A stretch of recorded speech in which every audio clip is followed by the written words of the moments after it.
Well, Sam Maseko there speaking to Blaine Herman earlier. Well, ANC Northern Cape chairperson Xolani Dube says the party needs to go through the painful step-aside process. Dube was speaking at the opening of a regional conference of Francis Bart. The ANC was sent into a tailspin when Secretary General Magashule was suspended and subsequently removed from the NEC meeting this morning. So one of the most critical arsenals of renewal that we have is what we call as stepping aside. I hope comrades understand now. That's what we call as stepping aside. Stepping aside is a conference resolution. And I hear when people speak about it in the media, they say the NEC decided that people who are charged must step aside. It's not the NEC that took that decision. It is the National Conference that took that decision. You go and read the National Conference resolution. It's very clear that people who are charged must step aside. And it goes further to say those who are confronted with serious allegations of fraud and corruption must go to the Integrity Commission. So if I'm confronted with serious allegations of fraud, corruption, and other serious offenses, I must write a letter to the Integrity Commission and ask the Integrity Commission for a meeting. But if I'm charged to appear in a court of law, I must immediately step aside. Because it can't be that I continue to be the face of the ANC that professes to fight corruption, but I'm supposed to go to court for corruption. I'm sure comrades can see the contradiction. Branches of the ANC were not mistaken in taking that decision, saying that we need an organization that commits now to organizational renewal to improve our image. It can't be that we say we fight corruption and people who are on the face of the ANC are queuing to go to court for corruption. He says that is wrong, it's a contradiction. So that's the call by the conference, by the Nazareth Conference. And that call by the Nazareth Conference causes a great deal of pain. And now it has unleashed the chaos in the movement. Because I'm standing here now, I don't know whether the president of the ANC is still a member or not a member because the membership is suspended. I don't know whether the SG is still the SG because the Deputy Secretary General suspends the SG. And this thing has unleashed chaos in the movement. But the argument which I consistently raise is that this is a positive chaos. Because there is no way that we can go through this phase of renewal without there being deep pain, because we're cleansing ourselves. There will be deep pain, there will be distractions, and there will be chaos. But when we are at this stage in the movement, what we need is focused leadership that is very decisive, that does not get easily distracted. That is what we need. That's the call which this conference, this regional conference was made to the national leadership. Saying that we understand that the battle to renew the organization won't be easy. It's not a walk in the park. It's a difficult battle that will generate pain, that will bring about chaos in the organization. But the only thing that we request from you as the delegates of the regional conference in Strasbourg, we need courageous, focused leadership that is not easily distracted. Meanwhile, the Premier of the Eastern Cape, Mabuyane, has again denied the claims leveled against him that he received money from municipal contracts via a third party in 2019. The Secretary General of the ANC, Magashule, claimed in an interview with the SABC that a certain Mr. Bam paid money into Mabuyane's account. Mabuyane's spokesperson says the Eastern Cape Premier submitted himself voluntarily to the ANC Integrity Committee and he was cleared on the allegations, also saying this is seen as an attempt to damage Mabuyane's reputation. He's worried by the fact that at the time where we are dealing with the situation of state capture, Mr. Magashule makes these reckless remarks, claims that he cannot prove. And Mr. Mabuyane is looking at all options, including legal action, to make sure that Mr. Magashule takes a responsibility and accounts for the misinformation, for the defamatory statements that he has made against Mr. Mabuyane. He has not received money from BAM. He has not benefited from any money that is suspected or that is coming out of municipalities corruptly or in a fraudulent manner. All the things that he has done, he has communicated them to the ANC and is now exploring all the legal options available to him.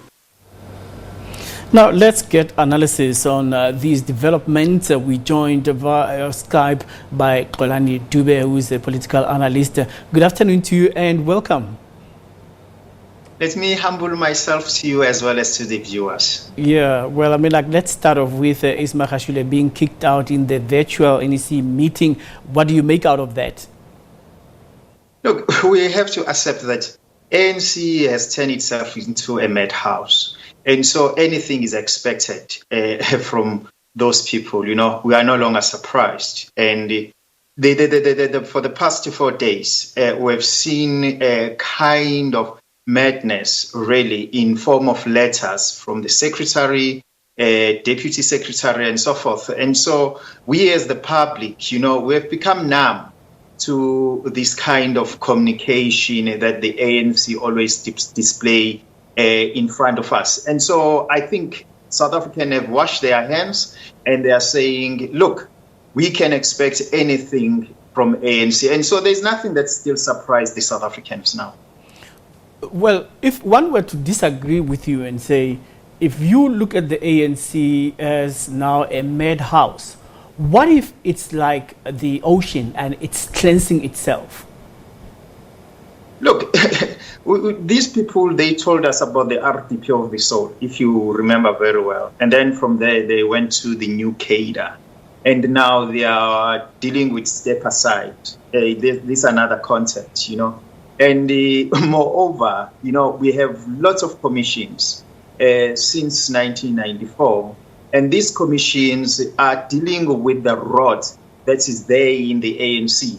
And the outcomes of this commission, they get shelved, you know, and no one suffer the consequences of his or her doings. And also, you know, we have lots of proclamation from Thabo Mbeki, JZ, Cyril, and we have not seen anyone behind bars, you know. And as I'm saying, you know, I think the ANC is not having the interest of the South African. They don't have what you call it, the undying love for the South African natives. And these are automatons, meaning that they serve the interest of the external factors. They are not serving the interest of the South African, especially the South African natives. And so, hence I'm saying, we as South African natives, there is nothing really that we need to expect from the ANC. But as you know very well, the statistics and so forth, it clearly indicates that the inequality in our country, post-apartheid, is alarming. And the G coefficient is there telling us the truth about the consciousness of the ANC when it's trying to fight inequality. And so the black people, the South African natives, are still at the receiving end, but we are forced to witness this spectacle that is happening in that madhouse. Magashule lamented in an interview with the SABC yesterday that this step-aside rule was actually crafted to bring him down. Well, I mean, like the events after that, when he got suspended, was that he was going to consider this matter and speak to the ANC elders, the likes of Halima Motlanthe and Thabo Mbeki. But then he said that he won't tell us what he was discussing with them. But what is shocking is that when he comes from the meeting with them, he suspends the ANC president when he is suspended. What does it make out of Ace Magashule as the struggle stalwart who is so experienced, like he was saying yesterday? Look, the ANC and its leaders are people that you can't trust. They hate each other. The conferences and the realignment of faction has proven to us, as South African, that these guys, they don't have love for each other. And the concepts of comrade, they don't apply it honestly. They use it for convenience. And so behind those closed doors, no one will ever know what they said to Ace Magashule.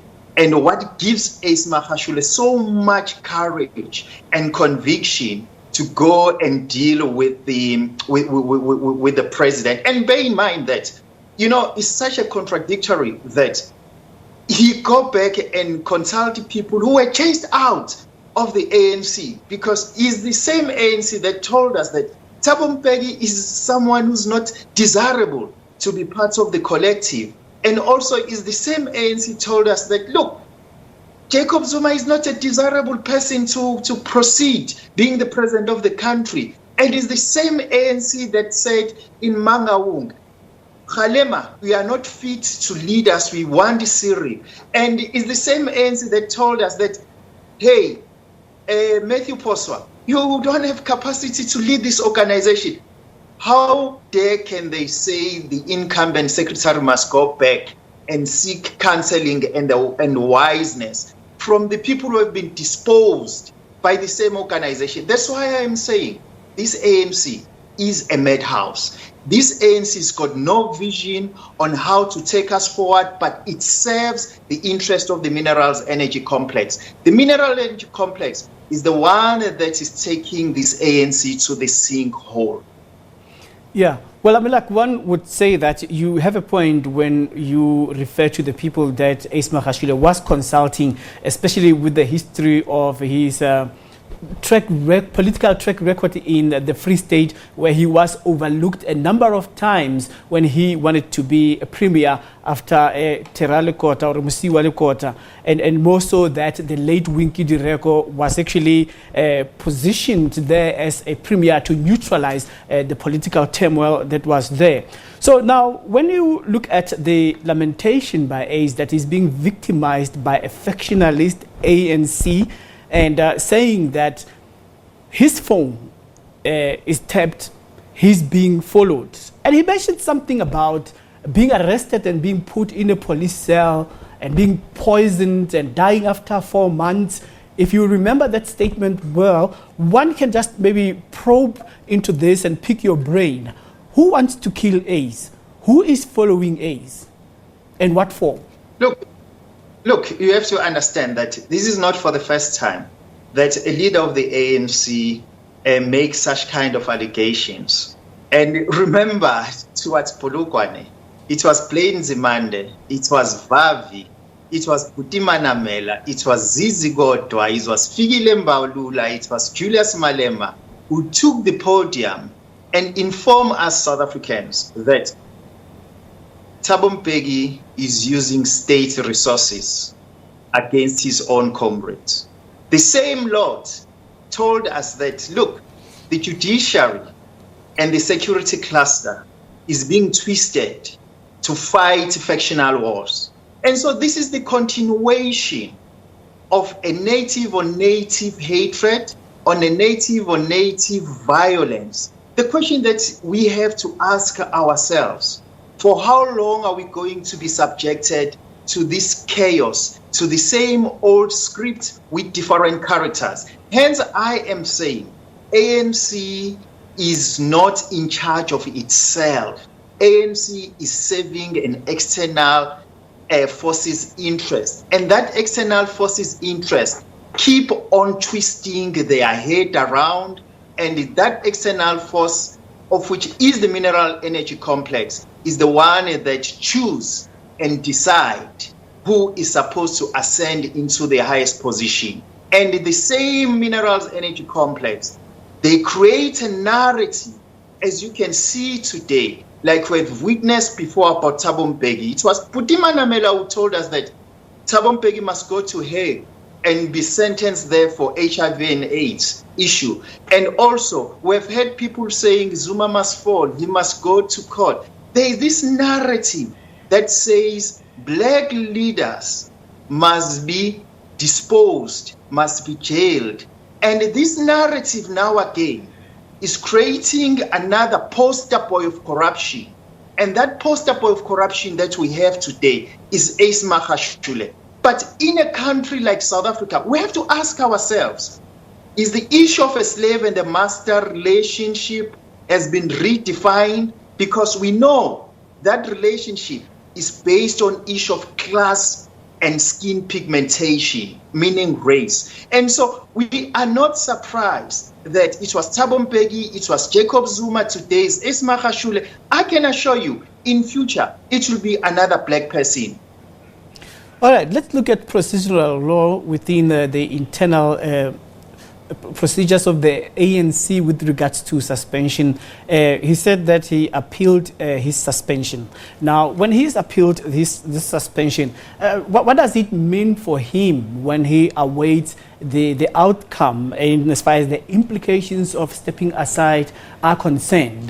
Because Zamani Sol has been saying something very interesting. They're saying that if you have a problem with the internal suspension, you can write to the Integrity Committee. But if you have been charged by the court of law, you must step aside until your matter is being resolved. So what's difficult for Ace just stepping aside, clear his name so that he can come back if he is still welcome? Look, you have to understand when it comes to power, that the mineral energy complex that controls the ANC agenda currently, and even in the past, people like Thabo Mbeki, Zuma, and the others were not given an opportunity, full opportunity to be heard. And also the ANC never gave them tangible reasons for their disposal from the organization or from their position.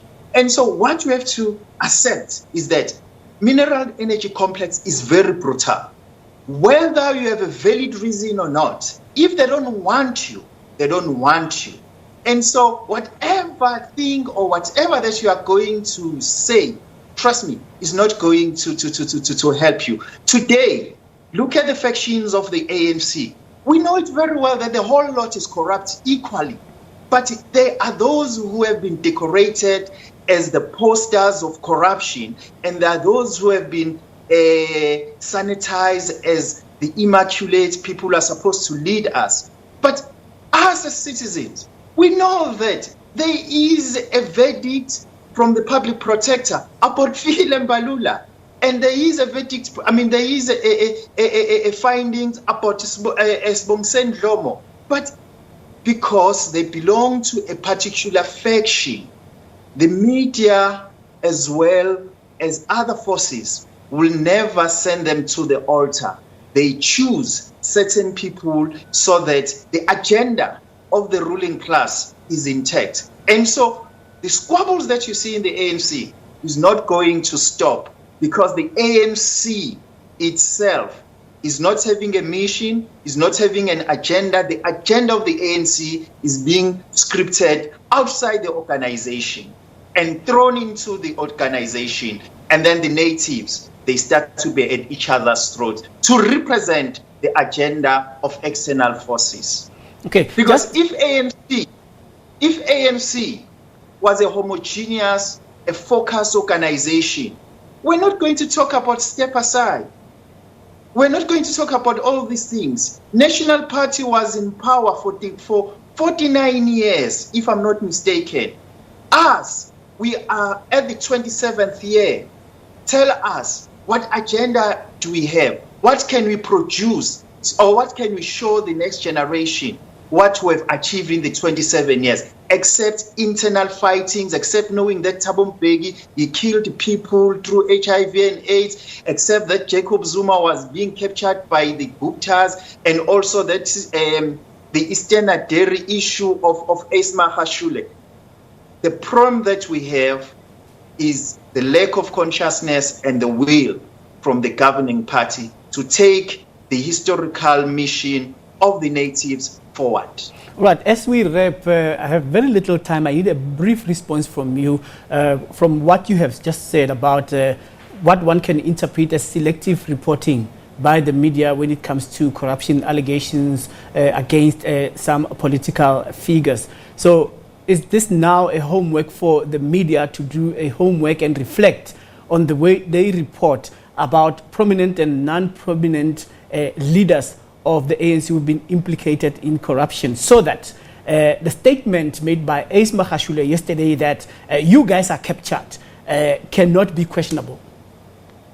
It's not Ace who said that alone. You know, if you know the history of South African media, Jackson Mthembu, the late, once he was telling us not to buy City Press, Blade Nzimande in Peter Maritzburg, he went to the podium and told us that the media is the mouthpiece of the middle class, of which is the mouthpiece of the minerals energy complex. And go back in the terms of Esop Bahad, while he was in the presidency, he was having a problem with Sunday Times and other newspapers because he felt that they were not representing the true issues in our society. And moreover, we have to accept that journalists and the media, they are serving a particular interest. They perpetrate a particular narrative and a particular agenda in our society. And that agenda, it serves the ruling class. Because if they are there to give voice to the voiceless, we will be talking today about the dominance of these 4 banks in South Africa. We'll be talking about the slavery in the farming communities. There are so many things that the voiceless are being strangulated or are not allowed to be heard by the media, because first and foremost, we need to speak English, you know, and when we don't speak English, the issue of language comes into play. And so that's why I'm saying the media in South Africa, as I've quoted Blade, Esop Bahad, the late Jackson Mthembu and the others, is not representing the interest of the South African people equally, but is very skewed and is very selective. Okay, thank you so much. I think this is a throw forward, a very, very interesting point you're making as we conclude the interview, that the SABC once had a program called In the Public Interest, and now we have Media Monitor. I hope Peter Ndoro is listening to you, and if you could name journalists that are doing what you are saying, one will be happy to interview them so that we should know actually who is representing and not representing the aspirations of South Africans, so that we should call a spade and not say media. We must speak to a specific editor, speak to a specific journalist about a specific story so that we can interpret and come to our own conclusion. But thank you so much for your time. We really appreciate your insightful analysis today. If you want us to name names, we can name names. But not now. They should be there. Then we will debate them. Thank you so much for your time. Thanks a lot. All right.